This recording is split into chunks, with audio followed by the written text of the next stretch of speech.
നിങ്ങൾ recently nursing course പൂർത്തിയാക്കിയവരോ അല്ലെങ്കിൽ nursing കഴിഞ്ഞ് ഒരു കരിയർ ഓപ്ഷൻ ചൂസ് ചെയ്യാനായി കൺഫ്യൂഷൻ ഉള്ളവരോ ആണോ എങ്കിൽ ഈ വീഡിയോ നിങ്ങൾക്കുള്ളതാണ്. നമ്മളൊരു നഴ്സിംഗ് കഴിഞ്ഞ് ആദ്യത്തെ 1-2 വർഷത്തിനുള്ളിൽ എന്ത് കരിയർ ചൂസ് ചെയ്യുന്നു അല്ലെങ്കിൽ എന്ത് ഓപ്ഷനാണ് എടുക്കുന്നത് അതനുസരിച്ചാണ് നമ്മുടെ ഫ്യൂച്ചർ ഡിസൈഡ് ചെയ്യുന്നത്. കാരണം അതുകൊണ്ട് നമ്മൾ വളരെ ക്ലെവറായിട്ട് ചിന്തിച്ച് നമ്മൾക്ക് എന്തിലാണ് കാലിബർ ഉള്ളത്, ഏതിലാണ് എനിക്ക് കൂടുതൽ കേപ്പബിളായിട്ട് പെർഫോം ചെയ്യാൻ സാധിക്കുന്നത് എന്ന് മനസ്സിലാക്കി വേണം നമ്മളൊരു ഓപ്ഷൻ ചൂസ് ചെയ്യാനായിട്ട്. ഈ വീഡിയോയിൽ ഞാൻ സംസാരിക്കാൻ പോകുന്നത് ഒരു നേഴ്സിൻ്റെ മുമ്പിൽ എന്തെല്ലാം ഓപ്ഷൻസ് ആണുള്ളത്, ആ ഓപ്ഷൻ നമ്മൾ എങ്ങനെയെല്ലാമാണ് ചൂസ് ചെയ്യേണ്ടത് എന്നതിനെക്കുറിച്ചാണ്. First option of course BSc കഴിഞ്ഞാൽ നമുക്ക് MScക്ക് പോകാം. ജനറൽ നഴ്സിംഗ് കഴിഞ്ഞാൽ പോസ്റ്റ് BSc കോഴ്സിന് പോകാം. MScക്ക് പോകണമെന്ന് ആഗ്രഹമുള്ളവർക്ക് ഈ പ്രൈവറ്റ് ജോയിൻ ചെയ്യേണ്ട ആവശ്യമില്ല. ഗവൺമെൻറ്റിൽ ഒരുപാട് സീറ്റ് വേക്കൻ്റ് ആണ്. അതൊരു എൻട്രൻസ് ടെസ്റ്റ് എഴുതി നമുക്കതിൽ MSc പഠിക്കാവുന്നതാണ്. പക്ഷേ MSc പഠിക്കുമ്പോൾ നമ്മൾ ഒരു കാര്യം ചിന്തിക്കണം, MSc പഠിക്കുന്നവരുടെ ഇൻറ്റൻഷൻ ടീച്ചിങ് ആയിരിക്കും. അപ്പോൾ ടീച്ചിങ് ഇൻറ്റൻഷൻ ഉള്ള ഒരാൾ അറ്റ്ലീസ്റ്റ് 1-2 വർഷത്തെ എക്സ്പീരിയൻസോട് കൂടി ടീച്ചിങ് പോകുന്നതായിരിക്കും നല്ലത്. കാരണം നമ്മൾ പഠിച്ചു, നമുക്കറിയാം നമുക്ക് ക്ലിനിക്കൽ എക്സ്പോഷർ വളരെ കുറവാണ്. ഉടനെ തന്നെ നമ്മൾ MScക്ക് പോയി ഒരു ടീച്ചിങ്ങിലേക്ക് നമ്മൾ പോയാൽ ആ സ്റ്റുഡൻസിനെ നമുക്ക് നന്നായിട്ട് പഠിപ്പിക്കാൻ പറ്റില്ല. അതാണ് നമ്മുടെ ഇപ്പോഴത്തെ നഴ്സിംഗ് കോളേജുകളിൽ നടക്കുന്നത്. അതുകൊണ്ടാണ് അവിടുന്ന് പാസ് ഔട്ട് ആകുന്ന നമ്മുടെ കേരളത്തിലെ നഴ്സസിന് ക്വാളിറ്റി കുറവാണ്. കാരണം ഔട്ട്സൈഡിൽ നിന്ന് നമുക്ക് കിട്ടുന്ന ഫീഡ്ബാക്ക് അങ്ങനെയാണ്. അതുകൊണ്ട് നിങ്ങൾ MScക്ക് പോകാൻ ആഗ്രഹിക്കുന്നവർ അറ്റ്ലീസ്റ്റ് 1 വർഷം 2 വർഷമെങ്കിലും എക്സ്പീരിയൻസ് കഴിഞ്ഞിട്ട് MScക്ക് പോവുക. ഇല്ലെങ്കിൽ MScക്ക് പോകാനൊരു ഓപ്ഷനുണ്ട്. അപ്പോൾ അതൊരു ഓപ്ഷനാണ്. നെക്സ്റ്റ് ഓപ്ഷൻ എന്താണ്? നമുക്ക് എവിടെയെങ്കിലും ഹോസ്പിറ്റലിൽ എക്സ്പീരിയൻസിന് കയറുക എന്നുള്ളതാണ്. അപ്പോൾ എക്സ്പീരിയൻസിന് കയറിയ അപ്പോൾ നമ്മൾ എക്സ്പീരിയൻസിന് കയറുമ്പോൾ നമ്മൾ ചിന്തിക്കേണ്ട കാര്യം എന്താണ്? നമുക്ക് ഏത് ഡിപ്പാർട്ട്മെൻറ്റിലാണ് ഇൻട്രസ്റ്റ് എന്നനുസരിച്ച് ആ രീതിയിൽ വേണം നമ്മൾ എക്സ്പീരിയൻസിന് കയറാൻ. ഇപ്പം ഞാൻ പീഡിയാട്രിക്ക് കയറിയാൽ പിന്നെ എനിക്ക് പീഡിയാട്രിക്കാണ് ഏത് ഹോസ്പിറ്റലിൽ ചെന്നാലും കിട്ടും. പിന്നെ നമ്മൾ പീഡിയാട്രിക്ക് തന്നെ നിൽക്കേണ്ടി വരും. അല്ലെങ്കിൽ നമ്മളിപ്പോൾ OT കയറി അങ്ങനെ ഏത് ഡിപ്പാർട്ട്മെൻറ്റ് ചൂസ് ചെയ്യുന്നതനുസരിച്ചാണ്. OT കയറിയാൽ പല സ്പെഷ്യലൈസേഷനിലേക്ക് പോകാനുള്ള ഓപ്ഷൻസ് ഉണ്ട്. അപ്പം നമ്മൾ ഹോസ്പിറ്റലിൽ എക്സ്പീരിയൻസിന് കയറുമ്പോഴും നമ്മുടെ ഒരു ഇൻട്രസ്റ്റ് നമ്മൾ അവരെ അറിയിക്കുകയും അതനുസരിച്ച് കയറുകയും വേണം. എന്നാലേ നമുക്ക് നമ്മുടെ ഫ്യൂച്ചറിലേക്ക് അതനുസരിച്ച് ഹയർ സ്റ്റഡീസ് പ്ലാൻ ചെയ്യാൻ സാധിക്കുകയുള്ളൂ. നെക്സ്റ്റ് ഇന്നത്തെ ഒരു ട്രെൻഡ് എന്താണ്? പഠിച്ചിറങ്ങുന്നത് OETക്ക് പോവുക. OETക്ക് പോകുന്നതിന് 2 കാരണമുണ്ട്. ഒന്ന്, നമ്മുടെ അടുത്തുള്ളവരെല്ലാം OET പാസ്സായി പോയി. 2, പേരൻസിൻ്റെ ഫോഴ്സ് ചെയ്യുന്നതുകൊണ്ട്. അപ്പോൾ ഇത് വരിക എന്നുള്ളത് ഓരോരുത്തരുടെ പേഴ്സണൽ ഡിസിഷനാണ്. ഓക്കെ, അപ്പോൾ നമുക്ക് 3 ഓപ്ഷനാണ് കറൻ്റ്ലി ഇപ്പം നമ്മുടെ ഒരു കേരളത്തിൻ്റെ ഒരു സിറ്റുവേഷനിലുള്ളത്. അപ്പോൾ നമ്മൾ ഹയർ സ്റ്റഡിയുടെ കാര്യം നമ്മൾ കണ്ടു. അപ്പോൾ 1-2 സ്റ്റുഡൻസ് എൻ്റെ അടുത്ത് ചോദിച്ചു സ്പെഷ്യലൈസേഷൻ കോഴ്സ് പഠിക്കാവുന്ന. സ്പെഷ്യലൈസേഷൻ കോഴ്സ് നമ്മുടെ ഒരു കരിയർ ഓപ്പർച്യൂണിറ്റിയിലുള്ളതാണ്.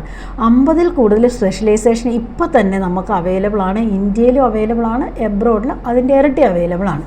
അപ്പോൾ അത് നമുക്ക് പഠിക്കണമെങ്കിൽ എന്താണ് ചെയ്യേണ്ടത്? നമുക്ക് ഇപ്പോൾ പീഡിയാട്രിക് എക്സ്പീരിയൻസ് ആണെങ്കിൽ, പീഡിയാട്രിക് സ്പെഷ്യലൈസേഷൻ ആണെങ്കിൽ അവിടെ ഒരു എക്സ്പീരിയൻസ് 2 വർഷത്തെ വേണം. അതാണ് പ്രിഫർ ചെയ്യുന്നത്. കാർഡിയാക്കിൽ, അങ്ങനെ അനസ്തേഷ്യ ആണെങ്കിൽ OTയിൽ, അല്ലെങ്കിൽ അതിലൊരു ഇൻട്രസ്റ്റ്, അങ്ങനെയൊക്കെയാണ് നമുക്ക് സ്പെഷ്യലൈസേഷൻ. അപ്പം സ്പെഷ്യലൈസേഷൻ പഠിക്കണമെങ്കിൽ നന്നായിട്ട് പഠിക്കാനുള്ള 2 വർഷത്തെ എക്സ്പീരിയൻസ്, ചിലർ 1 വർഷത്തെ എക്സ്പീരിയൻസ് ആണ് ചില ഇൻസ്റ്റിറ്റ്യൂട്ട് ചോദിക്കുന്നത്. പക്ഷേ ഓൺലൈനായിട്ട് നമുക്ക് ഡിസ്റ്റൻറ്റ് എഡ്യൂക്കേഷനായിട്ടും പഠിക്കാം. ഈവൻ യൂറോപ്യൻ യൂണിവേഴ്സിറ്റീസും അത് പ്രൊവൈഡ് ചെയ്യുന്നുണ്ട്. അപ്പോൾ അതിനെക്കുറിച്ചുള്ള ഫർദർ ഡീറ്റെയിൽസോ ഒക്കെ നിങ്ങൾക്ക് വേണമെങ്കിൽ നിങ്ങൾക്ക് എന്നെ കമ്മ്യൂണിക്കേറ്റ് ചെയ്യാവുന്നതാണ്.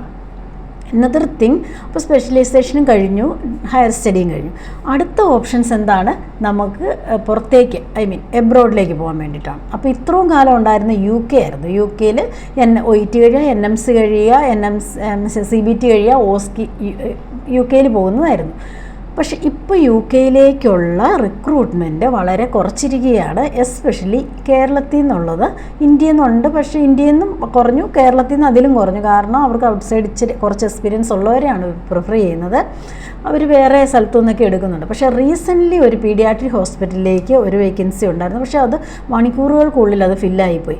കാരണം 3 വർഷമായി OETയും കഴിഞ്ഞ് CBTയും കഴിഞ്ഞ സ്റ്റാഫ് ഇവിടെ വെയിറ്റിംഗ് ആണ്. അതുകൊണ്ട് ഫ്രഷ്ലി പാസ് ഔട്ടായ അല്ലെങ്കിൽ പാസ് ഔട്ട് ആകാൻ നിൽക്കുന്ന, ഇപ്പോൾ എക്സാം എഴുതിയ ഒരു വാച്ച് നിൽപ്പുണ്ട്, അവർക്ക് UK ഒരു ഫസ്റ്റ് പ്രിഫറൻസ് അല്ല.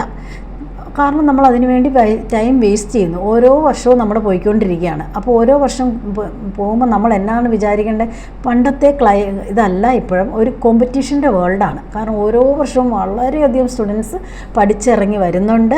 പഠിച്ചിറങ്ങി വരുമ്പോൾ പണ്ടത്തെ പോലെയല്ല, ഏറ്റവും ഹൈലി എഫിഷ്യൻ്റ് ആയിട്ടുള്ള സ്റ്റുഡൻസാണ് ഇപ്പോൾ വരുന്നത്. കാരണം നമുക്കറിയാം, നിങ്ങൾക്കും അഡ്മിഷൻ കിട്ടിയത് 90 അതിൽ എബോവ് മാർക്കുള്ളവരാണ്. അപ്പോൾ നിങ്ങളെല്ലാം ഹൈലി കുറച്ചുകൂടെ കോമ്പിറ്റൻ്റ് ആയിട്ടുള്ളവരായിരിക്കും. അതുകൊണ്ട് UK ഒരു ഫസ്റ്റ് പ്രിഫറൻസ് അല്ല. പിന്നെ നമുക്ക് ഗൾഫ് കൺട്രീസ് നല്ലതാണ്. അവിടെ നല്ല സാലറി ഉണ്ട്, 8 hours ഷിഫ്റ്റേ ഉള്ളൂ, ഓവർ ബേർഡൻ ഇല്ല, കുറേ സേവ് ചെയ്യാൻ പറ്റും, ഒരുപാട് കാര്യങ്ങളുണ്ട്. കുറച്ച് കഴിയുമ്പോൾ നമുക്ക് ഇന്ത്യയിലേക്ക് അല്ലെങ്കിൽ കേരളത്തിലേക്ക് തിരിച്ചു വരാം. ഫോഴ്സ് നാട്ടിൽ ജീവിക്കുന്നതിനാണ് അതിൻ്റേതായ ഒരു വിലയുണ്ട്. അപ്പോൾ അതൊരു ഓപ്ഷനാണ്. പക്ഷേ ഗൾഫ് കൺട്രീസ് ചോദിക്കുന്നത് ഏറ്റവും കുറഞ്ഞ എക്സ്പീരിയൻസ് 1 year എക്സ്പീരിയൻസ് ആണ്. അത് സ്പെഷ്യലൈസേഷൻ ആയിട്ടായിരിക്കണം. അതായത് ഏതെങ്കിലും ജനറൽ വാർഡൊക്കെ അല്ല, OT ആകാം, ബേൺ യൂണിറ്റ് ആകാം, പീഡിയാട്രിക് ആകാം, കാർഡിയാക് ആകാം, ഇങ്ങനെ ഏതെങ്കിലും ഒരെണ്ണത്തിൻ്റെ ആയിട്ടാണ് ഇപ്പോൾ ചോദിക്കുന്നത്. കാരണം UK നിന്നതുകൊണ്ട് ഗൾഫിലേക്കുള്ള ഡിമാൻഡും കൂടിയിരിക്കുകയാണ്. സോ അതും നമുക്കൊരു ഓപ്ഷനാണ്. പക്ഷേ നമ്മളതിന് ഒരു ഹോസ്പിറ്റലിൽ ജോലിക്ക് കയറേണ്ടിയിരിക്കുന്നു. നെക്സ്റ്റ് നമ്മുടെ മുമ്പിൽ ഇനിയിപ്പോൾ ഒരു 5 വർഷത്തേക്ക് ഇന്നത്തെ സ്റ്റുഡൻസ്, ഇപ്പോൾ പഠിച്ചിറങ്ങിയ സ്റ്റുഡൻസിൻ്റെ മുമ്പിലുള്ളത് 3 കൺട്രീസാണ്. 3 കൺട്രീസിൽ അമേരിക്ക, അതായത് USA, കാനഡ, ഓസ്ട്രേലിയ, ഈ 3 സ്ഥലങ്ങളാണ്. ഇനി നമുക്ക് അതിൻ്റെ ഇടയ്ക്ക് ഡെൻമാർക്ക്, അങ്ങനെ കുറേ സ്ഥലങ്ങളൊക്കെ ഇടയ്ക്കിടയ്ക്ക് വരും. അതൊക്കെ വളരെ റെയറായിട്ട് വരുന്നതാണ്. പക്ഷെ അവിടുത്തെ ലിവിങ് സിറ്റുവേഷൻസോ എന്തോ ഒരു സേവിങ്, അതൊന്നും നമുക്ക് അതിനെക്കുറിച്ച് വലിയ ഐഡിയ ഇല്ല. ന്യൂസിലാൻഡിലേക്ക് ഇപ്പോൾ സ്റ്റാഫിൻ്റെ വേക്കൻസി ഇല്ല. ന്യൂസിലൻഡിലേക്ക് ക്യാപ്പ് കഴിഞ്ഞിരിക്കുന്നവരും ഒരുപാട് പേര് വെയിറ്റിംഗ് ആണ്. അപ്പോൾ ന്യൂസിലൻഡ് നിങ്ങൾക്കൊരു ഫസ്റ്റ് പ്രിഫറൻസേ അല്ല, സെക്കൻഡ് പ്രിഫറൻസും അല്ല. സോ ന്യൂസിലൻഡിലേക്ക് വേക്കൻസി ഇല്ല. പിന്നെ നമുക്ക് ഇപ്പോൾ റീസെൻ്റ്ലി ഓപ്പൺ ആയിരിക്കുന്ന USA ആണ്. അപ്പോൾ USA, അമേരിക്ക എന്നൊക്കെ പറയുമ്പോൾ നമ്മുടെ അത് ഒരു ഡ്രീമിലില്ലാത്ത കാര്യമാണ്. കാരണം അതിനു മുമ്പൊക്കെ അമേരിക്കയ്ക്ക് പോകാനൊക്കെ ഭയങ്കര ഡിഫിക്കൽട്ടായിരുന്നു.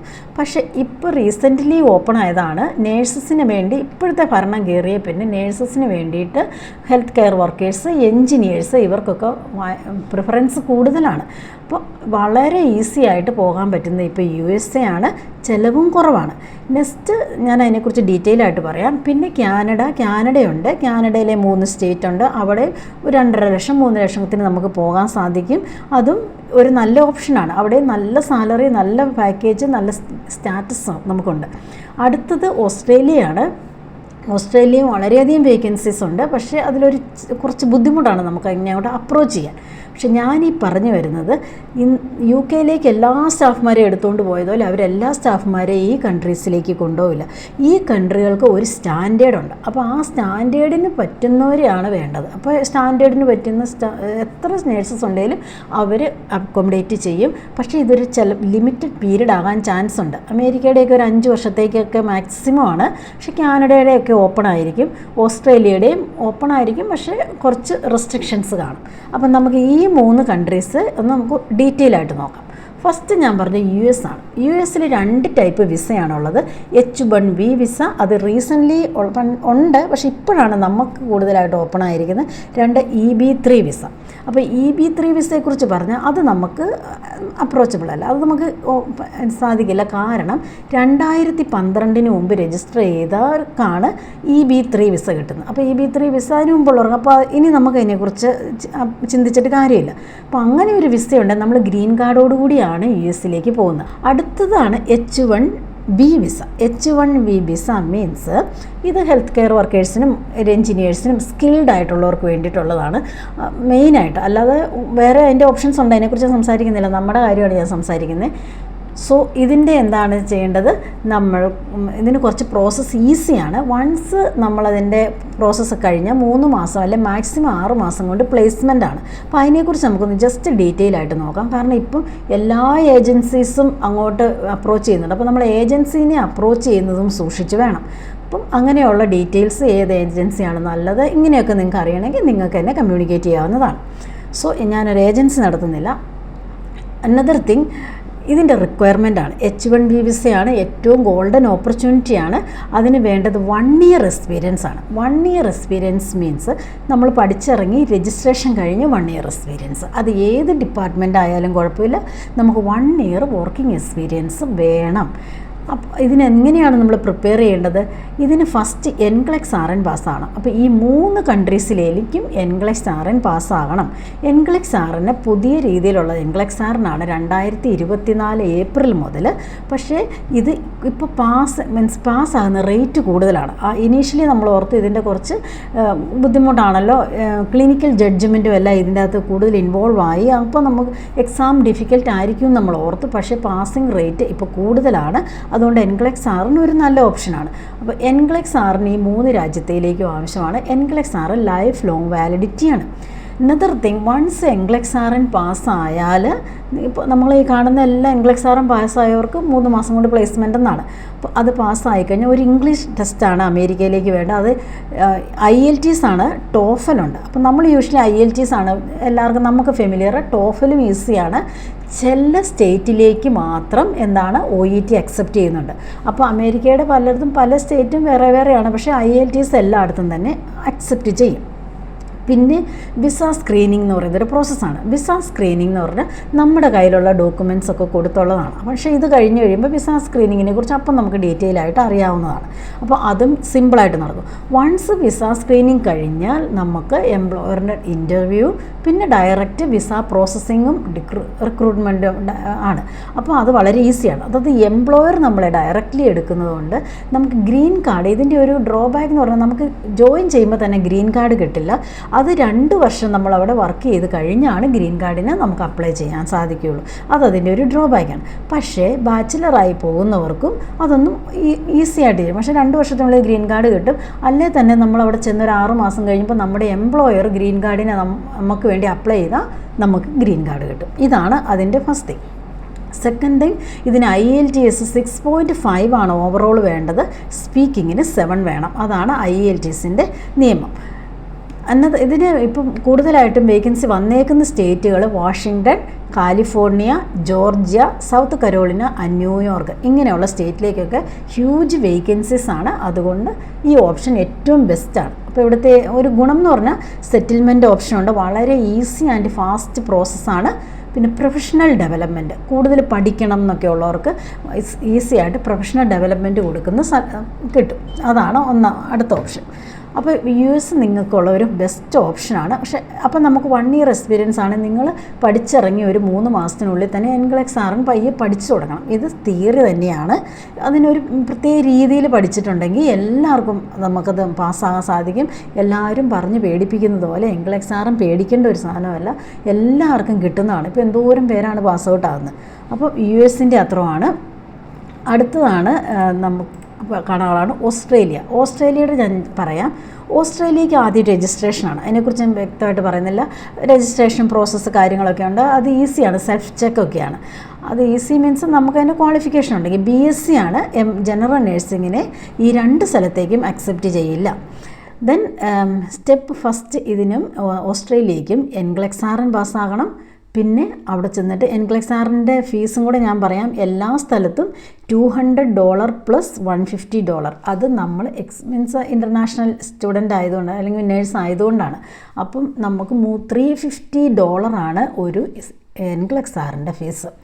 അടുത്തത് ഓസ്ട്രേലിയക്ക് എൻക്ലെക്സ് ആർ എൻ പാസ്സായി കഴിഞ്ഞാൽ പിന്നെ ഓസ്കി ആണുള്ളത്. ഓസ്കി അവിടെ കുറച്ച് ഡിഫിക്കൽട്ടാണ്. 10 സ്റ്റേഷനായിട്ടാണ് ഓസ്കി. അത് നമ്മൾ പാസ്സാകണം. ഓസ്കിക്ക് പക്ഷേ ഇച്ചിരി എക്സ്പെൻസും കൂടുതലാണ്. $4,000 ആണ്. അതായത് ഒരു 2 lakhs സംതിങ് വരും. പക്ഷേ അപ്പോൾ നമ്മൾ ഇച്ചിരി എക്സ്പീരിയൻസ് ഒക്കെ ഉള്ളവരാണ് ഓസ്കി പെട്ടെന്ന് പാസ്സാവുള്ളൂ. കാരണം എല്ലാം പ്രാക്ടിക്കലി നന്നായിട്ട് അറിഞ്ഞിരിക്കണമല്ലോ. അടുത്തത് ഇംഗ്ലീഷ് ടെസ്റ്റ്. അത് കഴിഞ്ഞ് ഈ ഇംഗ്ലീഷ് ടെസ്റ്റാണ്. അത് നമുക്ക് എന്താണ് വേണ്ടത്? OET എഴുതാം, IELTS എഴുതാം, PTE എഴുതാം. ഇതാണ് മെയിനായിട്ടും പറയുന്നത്. അപ്പോൾ ഞാൻ ഇംഗ്ലീഷ് ടെസ്റ്റിനെ കുറിച്ച് പറഞ്ഞപ്പോൾ ഞാൻ പറയുകയാണ്, അമേരിക്കയാണെങ്കിലും ഓസ്ട്രേലിയ ആണെങ്കിലും കാനഡ ആണെങ്കിലും നമ്മൾ ഇംഗ്ലീഷ് ടെസ്റ്റ് ആദ്യം എഴുതി വെക്കരുത്. കാരണം ഇപ്പം നമ്മൾ ഇംഗ്ലീഷ് ടെസ്റ്റ് അല്ലെങ്കിൽ OET IELTS പാസ്സായിട്ട് എൻക്ലെക്സ് ആറിന് പോയി, എൻക്ലെക്സ് ആറും പാസ്സായി എല്ലാം വന്നപ്പോഴത്തേക്ക് നമ്മുടെ OET എക്സ്പയർ ആയാൽ നമ്മൾ വീണ്ടും എഴുതിയാൽ മാത്രമേ നമുക്ക് വിസ സ്ക്രീനിങ്ങിന് കൊടുക്കാൻ സാധിക്കുള്ളൂ. അപ്പോൾ വിസ സ്ക്രീനിങ്ങിനാണ് OETയുടെ ആവശ്യം. എൻക്ലെക്സ് ആറിനൊന്നും OETയുടെ ആവശ്യമില്ല. അപ്പോൾ ഓസ്ട്രേലിയ ആണെങ്കിലും നിങ്ങൾ എൻക്ലെക്സ് ആറിനും പാസ്സായി ഓസ്കിയും പാസ്സായിട്ടാണ് നിങ്ങൾ ഇംഗ്ലീഷ് ടെസ്റ്റിന് അറ്റൻഡ് ചെയ്യാവുള്ളൂ. കാരണം PR കിട്ടാൻ വേണ്ടിയിട്ടാണ് ഇവിടെ ഇംഗ്ലീഷ് ടെസ്റ്റിൻ്റെ ആവശ്യം. ഓസ്കിക്കോ NCLEX സാറിനോ ഇംഗ്ലീഷ് ടെസ്റ്റിൻ്റെ ആവശ്യമില്ല. നിങ്ങൾ ആദ്യമേ തന്നെ പോയി OET എന്തെങ്കിലും എഴുതി പാസ്സായി കൈ വെച്ചാൽ നിങ്ങൾ ഓസ്കിയൊക്കെ കഴിഞ്ഞ് കഴിയുമ്പോൾ വീണ്ടും എഴുതേണ്ടി വരും. കാരണം PR ഒക്കെ കിട്ടാൻ ഒരു 2 വർഷത്തിൻ്റെ ടൈം എടുക്കും. അതായത് 6 മാസമെങ്കിലും ഇതിൻ്റെ വാലിഡിറ്റി മുമ്പോട്ട് നിൽക്കണം. അതുകൊണ്ടാണ് പറയുന്നത്. അപ്പോൾ ഇംഗ്ലീഷിൻ്റെ ഓസ്ട്രേലിയക്ക് IELTSന് ഓവറോൾ 7ഉം പിന്നെ റൈറ്റിങ്ങിന് 6.5 മതി. ബാക്കി എല്ലാത്തിനും 7 വേണം. അത് ക്ലബിംഗ് ഓപ്ഷനുണ്ട്. അത് 1 ഇയറിനുള്ളിൽ നമ്മൾ ക്ലബ് ചെയ്തെടുക്കണം. പക്ഷേ നമ്മൾ ഏതെങ്കിലും ഒരു ടെസ്റ്റ് എഴുതി എന്തെങ്കിലെങ്കിലും 6 താഴെ 6 താഴെ സ്കോർ ഉണ്ടെങ്കിൽ അത് നമുക്ക് ക്ലബ് ചെയ്യാൻ സാധിക്കില്ല. അടുത്തത് OET ആണ്. OETക്ക് ഓവറോൾ B ആണ്. റൈറ്റിങ്ങിന് C+ മതി. അതും ക്ലബിംഗ് ഓപ്ഷനുണ്ട്. പക്ഷെ എല്ലാത്തിനും 6 താഴെ ഏതെങ്കിലും C താഴെ വന്നാൽ നമുക്ക് ക്ലബിംഗ് ഓപ്ഷൻ ഇല്ല. PTEക്ക് 66 ആണ് നമുക്ക് വേണ്ടത്. അക്കാഡമിക്കാണ്. റൈറ്റിങ്ങിന് മാത്രം 56, അതായത് 55 അക്സെപ്റ്റ് ചെയ്യും. ഓവറോൾ 66 ആണ്, അതായത് 66. ഇതാണ് ഓസ്കിയുടെ ഇംഗ്ലീഷിൻ്റെ പ്രോസസ്സുകൾ. അപ്പോൾ ഇത് വൺസ് ഇത് പാസ്സായിട്ടുണ്ടെങ്കിൽ ഓസ്ട്രേലിയയിൽ നമുക്ക് ജോയിൻ ചെയ്യാവുന്നതാണ്. പിന്നെ വേറൊരു കാര്യം, ഓസ്ട്രേലിയയുടെ പോകുമ്പോൾ ചിന്തിക്കണം. ഓസ്ട്രേലിയയിൽ PR കിട്ടാൻ കുറച്ച് ബുദ്ധിമുട്ടാണ്. PR കിട്ടണമെങ്കിൽ നമുക്ക് 65 പോയിൻറ്റ്സ് ഉണ്ടെങ്കിലാണ് PRന് അപ്ലൈ ചെയ്യാൻ പറ്റുള്ളൂ. അപ്പോൾ അതൊക്കെ ഒരു ഏജൻസി വഴിയൊക്കെയാണ് ചെയ്യേണ്ടത്. കുറച്ച് എക്സ്പെൻസ് ഉള്ളതാണ് ഓസ്ട്രേലിയൻ പ്രോസസ്സ്. അപ്പോൾ നമുക്ക് ക്രെഡിറ്റ് പോയിൻറ്റ് 65 കിട്ടാനുള്ള ഈസി ആയിട്ടുള്ള ഓപ്ഷൻസാണ് ഞാൻ പറയുന്നത്. ഇതിൽ 45 ഇയേഴ്സ് കഴിഞ്ഞാൽ അവർ PR തരില്ല. അപ്പോൾ ഒരു 40 ഇയേഴ്സ് കഴിഞ്ഞവർ ഓസ്ട്രേലിയക്ക് അധികം നോക്കാതിരിക്കുന്നതായിരിക്കും നല്ലത്. അവർക്ക് US-ഓ കാനഡയോ ഓപ്ഷൻസ് ആയിട്ടുണ്ട്. അപ്പോൾ ഇതിന് ഏജ് കുറവുള്ളവർക്ക് പോയിൻറ്റ് കൂടുതലുണ്ട്. BScക്കോ MScക്കോ ഒക്കെ പോയിൻറ്റ് കൂടുതലാണ്. അപ്പോൾ GNM കഴിഞ്ഞ ബ്രിഡ്ജല്ല, MScക്ക് കൂടുതൽ പോയിൻറ്റ് കിട്ടും BScയെക്കാളും. പിന്നെ സിംഗിളാണോ മാരീഡാണോ, സിംഗിളിന് പോയിൻറ്റ് കൂടുതൽ കിട്ടും. എക്സ്പീരിയൻസ് 3 വർഷത്തിൽ കൂടുതലുണ്ടെങ്കിൽ ക്രെഡിറ്റ് പോയിൻറ്റ് കൂടുതലാണ്. ഇംഗ്ലീഷ് സ്കോർ ഹൈ ആണെങ്കിലും ക്രെഡിറ്റ് പോയിൻറ്റ് കൂടുതലാണ്. അപ്പോൾ ഇങ്ങനെയുള്ള ഓപ്ഷൻസൊക്കെ ഉള്ളത്, ഏജ് കുറവായിരിക്കുക, സിംഗിൾ ആയിരിക്കുക, ഇംഗ്ലീഷിൻ്റെ മാർക്ക് കൂടുതൽ കാണുക, പിന്നെ എക്സ്പീരിയൻസ് 3 ഇയേഴ്സിൽ കൂടുതലുണ്ട്, ഒരു MSc ഒക്കെ ഉണ്ടെങ്കിൽ നിങ്ങൾക്ക് ഉറപ്പായിട്ടും 2 വർഷത്തിനുള്ളിൽ തന്നെ അവിടെ PR കിട്ടും. അപ്പോൾ ഇതാണ് ഓസ്ട്രേലിയൻ പ്രോസസ്സ്. അടുത്തതാണ് കനേഡിയൻ പ്രോസസ്സ്. എങ്ങനെയാണ് കാനഡയിൽ പോകുന്നത്? അത് വളരെ ഈസി ആയിട്ടാണ്. അമേരിക്ക കഴിഞ്ഞാൽ ഇപ്പോൾ ഈസി കാനഡയാണ്. ഇത് രണ്ടും ഓൾമോസ്റ്റ് ഈസി ആയിട്ട് തന്നെയാണ് നിൽക്കുന്നത്. കാനഡയിൽ 10 പ്രോവിൻസസ് ഉണ്ട്. അവിടെ 10 പ്രോവിൻസിലും നമ്മുടെ ഈ കേരള, തമിഴ്നാട് സ്റ്റേറ്റ് പോലെ ഓരോ സ്റ്റേറ്റിലെയും നേഴ്സിംഗ് പ്രോസസ്സുകൾ ഡിഫറെൻ്റ് ആണ്. ഈവൻ അമേരിക്കയുടെ ആണെങ്കിലും സ്റ്റേറ്റിൽ ഡിഫറെൻ്റ് ആണ്. അപ്പം 10 പ്രോവിൻസിൽ ഇപ്പോൾ 3 പ്രോവിൻസിലാണ് ഏറ്റവും ഹ്യൂജ് വേക്കൻസീസ് മലയാളീസ് കൂടുതൽ പോകുന്നത്. അത് ഒന്ന് ആൽബർട്ട, നോവാസ്കോഷ്യ ആൻഡ് ഒൻറ്റാറിയോ. ഈ 3 പ്രോവിൻസിലേക്കാണ് കൂടുതൽ വേക്കൻസി നമുക്കുള്ളത്. അപ്പോൾ ഇതിൻ്റെ ബേസിക് ക്വാളിഫിക്കേഷൻ അല്ലെങ്കിൽ നമ്മുടെ റിക്വയർമെൻ്റ് എന്ന് പറയുന്നത് ലാസ്റ്റ് 5 ഇയേഴ്സിൽ 250 വർക്കിംഗ് അവേഴ്സ്, അതായത് എക്സ്പീരിയൻസ് നമുക്ക് വേണം. 5 വർഷത്തിനുള്ളിൽ 250 മണിക്കൂർ ജോലി ചെയ്ത എക്സ്പീരിയൻസ് നമുക്ക് വേണം. ഇനി ഇല്ലാത്തവർക്കും പോകാം. അതിനൊരു ബ്രിഡ്ജിങ് കോഴ്സ് ഉണ്ട്. അത് 1 ഇയർ ബ്രിഡ്ജിങ് കോഴ്സ് അറ്റൻഡ് ചെയ്താൽ നമുക്ക് കാനഡയിലേക്ക് അപ്ലൈ ചെയ്യാവുന്നതാണ്. കാനഡയുടെ പ്രോസസ്സ് കുറച്ചുകൂടി എളുപ്പമാണ്. അതിന് നമ്മൾ NCLEX RN പാസ്സാകണം. അപ്പോൾ NCLEX RN എല്ലാവരും പേടിക്കുന്നതുകൊണ്ടാണ് ഇതിലേക്ക് നമ്മൾ എടുത്തിടാത്തത്. NCLEX RN ജയിക്കാൻ എളുപ്പമാണ്. അത് പഠിക്കേണ്ട ഒരു രീതിയുണ്ട്. വെറുതെ പഠിച്ചാൽ നമുക്ക് കിട്ടത്തില്ല. പക്ഷേ അതിനൊരു പഠിക്കുന്ന രീതി പഠിച്ചാൽ നമ്മൾ എല്ലാവരും സിമ്പിളായിട്ട് പാസ്സാകുന്നതാണ്. പിന്നെ ഇംഗ്ലീഷ് ടെസ്റ്റാണുള്ളത്. അത് നമുക്ക് OET അവിടെ അക്സെപ്റ്റ് ചെയ്യുന്നില്ല പ്രൊഫഷണൽസിന്, പക്ഷേ സ്റ്റുഡൻസിനുണ്ട്. ഇംഗ്ലീഷ് ടെസ്റ്റിന് അത് IELTSഉം പിന്നെ എന്നാൽ സെൽബാൻ എന്ന് പറഞ്ഞ ഒരെണ്ണമാണ്. സെൽബാൻ കനേഡിയൻ ഇംഗ്ലീഷിൻ്റെയാണ്. അപ്പോൾ സെൽബാൻ ആക്ച്വലി അറ്റൻഡ് ചെയ്യുന്നതാണ് ഈസി. അപ്പോൾ സെൽബാൻ എന്ന് പറയുന്നത് നമ്മുടെ OET പോലെയാണ്. അതായത് മെഡിക്കൽ ടേംസ് ഒക്കെ യൂസ് ചെയ്ത് അത് OET പോലെ തന്നെയാണ്. OETയേക്കാൾ സെൽബാൻ എളുപ്പമാണ്. അത് ഓൺലൈനായിട്ട് നമ്മൾ ഇങ്ങനെ PT എഴുതുന്ന പോലെയാണ്, കമ്പ്യൂട്ടർ ഇതാണ്. അപ്പോൾ അതും നമ്മുടെ കേരളത്തിൽ ഇരുന്നുകൊണ്ട് തന്നെ നമുക്ക് ചെയ്യാൻ പറ്റും. അപ്പോൾ കാനഡയിൽ പോകാനും IELTS പഠിക്കാൻ ബുദ്ധിമുട്ടുണ്ടെങ്കിൽ നമ്മൾ സെൽബാൻ യൂസ് ചെയ്യുക. അതിനെക്കുറിച്ചൊക്കെ നിങ്ങൾക്ക് ഡീറ്റെയിൽ എക്സ്പ്ലനേഷൻ വേണമെങ്കിൽ നിങ്ങൾക്ക് എന്നോട് കമ്മ്യൂണിക്കേറ്റ് ചെയ്യാവുന്നതാണ്. സോ ഇത് രണ്ടും കഴിഞ്ഞാൽ പിന്നെ നമുക്കൊരു മൊഡ്യൂൾ തരും. കമ്പ്യൂട്ടറിൽ നിന്ന് കിട്ടുന്ന മൊഡ്യൂളാണ്. ആ മൊഡ്യൂൾ പഠിച്ച് നമ്മൾ അതിൻ്റെ ഒബ്ജക്റ്റീവ് ടൈപ്പ് ക്വസ്റ്റ്യൻസ് ഒക്കെ എഴുതി അത് പാസ്സാകുക. പിന്നെ നമ്മൾ രജിസ്ട്രേഷന് പോകും. രജിസ്ട്രേഷൻ കഴിഞ്ഞ് വർക്ക് പെർമിറ്റ് കിട്ടും. ഇതിനെല്ലാം കൂടെ നമുക്കൊരു 6 മാസം മുതൽ 1 വർഷം വരെ ടൈം എടുക്കും. പിന്നെ IELTSൻ്റെ സ്കോറാണ് 7 ആണ്. റൈറ്റിങ്ങിനും റീഡിങ്ങിനും 6.5 മതി. എക്സ്പീരിയൻസ് ചില സ്റ്റേറ്റിലേക്ക്, പ്രോവിൻസിലേക്ക് എക്സ്പീരിയൻസ് ആവശ്യമില്ല. പക്ഷേ നിങ്ങളെപ്പോഴും കുറച്ച് എക്സ്പീരിയൻസോടുകൂടി പോകുന്നതാണ് നല്ലത്. അപ്പം 3 വർഷത്തെ എക്സ്പീരിയൻസ് ചോദിക്കുന്ന സ്ഥലങ്ങളുമുണ്ട്. പിന്നെ 3 വർഷത്തെ എക്സ്പീരിയൻസ് ഇല്ലെങ്കിൽ ഒരു 3 മാസത്തെ ബ്രിഡ്ജിങ് കോഴ്സ് അതൊക്കെ അറ്റൻഡ് ചെയ്യുകയാണ് ചെയ്യുന്നത്.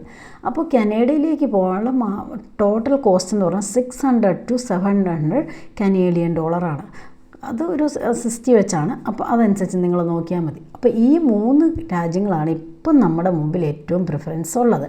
അല്ലാതെ നമ്മളെല്ലാവരും OET പഠിച്ചുകൊണ്ട് ഞാനും OET പഠിച്ച് ഇരുന്നിട്ട് കാര്യമില്ല. കാരണം നമുക്ക് എന്ത് ഓപ്ഷൻ വരുന്നതനുസരിച്ചാണ്. അപ്പോൾ സ്വന്തമായിട്ട് ഡിസൈഡ് ചെയ്യുക.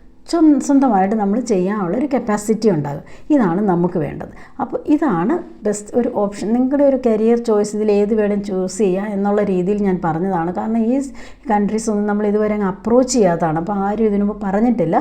അതുകൊണ്ടാണ് ഞാൻ നിങ്ങളുടെ അടുത്ത് പറയുന്നത്. അപ്പോൾ നിങ്ങൾക്ക് ഈ എന്തെങ്കിലും ഫർദർ ഡൗട്ട്സോ ക്വയറീസോ ഒക്കെ ഉണ്ടെങ്കിൽ നിങ്ങൾക്ക് എന്നെ കമ്മ്യൂണിക്കേറ്റ് ചെയ്യാവുന്നതാണ്. Thank you.